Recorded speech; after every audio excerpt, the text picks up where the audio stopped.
We've all been doing conferencing for years, but now companies want to get people back into the office, and you can do that by enticing them into what we call high-impact spaces. A high-impact space is a collaboration space like this that has elevated audio and video requirements. We got multiple cameras, we got multiple microphones in the room. Well, we've got control and automation all over the place. We're going to show you all of these things in action. One of the things that you want a room like this to do is to react to your need. So when you walk in the room, either with a button or maybe like a proximity sensor, you can make sure the room is ready for you.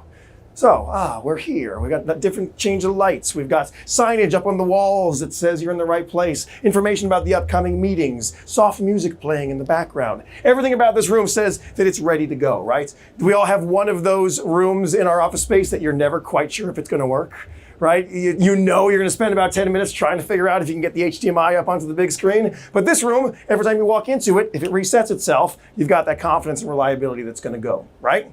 So this room happens to be a Microsoft Teams room. You can see the Microsoft Teams controller here on the table. We've got that bundle with Lenovo right now. You can get the entirety of your Microsoft Teams package through us. We have Teams in this room because we're going to demonstrate something really quickly, a spatial audio demonstration. You can see this ultra-wide monitor up front. We're going to show you a meeting, just a short meeting. It's not a real meeting, it's just a video. But I want you to listen to the placement of the audio during that meeting. This is not going to come in for the cameras, unfortunately, because you're not in the room. It's just going to be left and right. But here in the room, you'll hear that their voices sound like they're placed close to where they're actually at on screen. All right? So, Fareed, would you mind hitting the Meet Now button for me on that touch panel? Morning, everyone. Morning. I trust everyone is well rested and ready to put this budget to bed. So, product development. Let's start with you.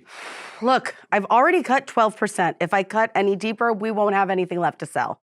Look, Lindsay, we go through this every year. Every department is making sacrifices. Yeah, we sit and we make excuses instead of getting creative and doing the work. Yeah, well said. Sorry, is anyone else looking at line 280?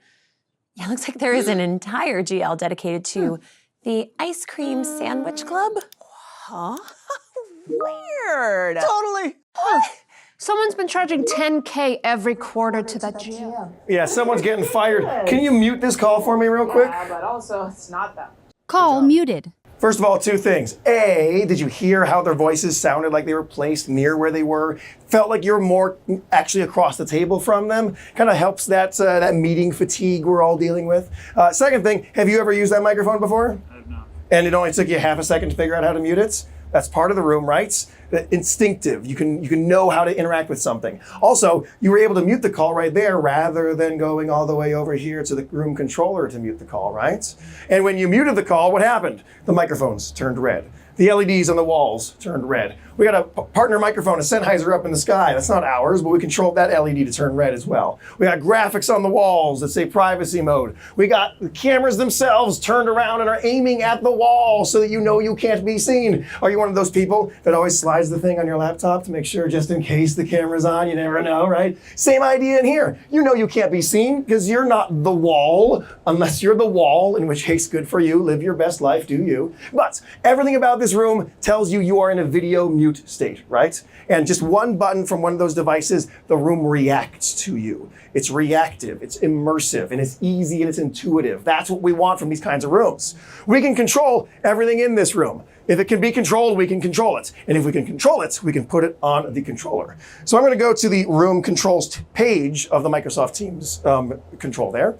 This is what we're seeing on this right here. Now this is not part of Microsoft Teams. This is an interface that we built in Q-SYS. Fully customizable, you can lay it out however you want. We chose to lay it out and use fonts and colors similar to Microsoft Teams because when you go and load this page from the controller, I don't want the person who's using it to feel like they are leaving Microsoft Teams and going somewhere else. They don't know what Q-SYS is. They don't care what Q-SYS is, right? They know that this is the thing that makes the room work.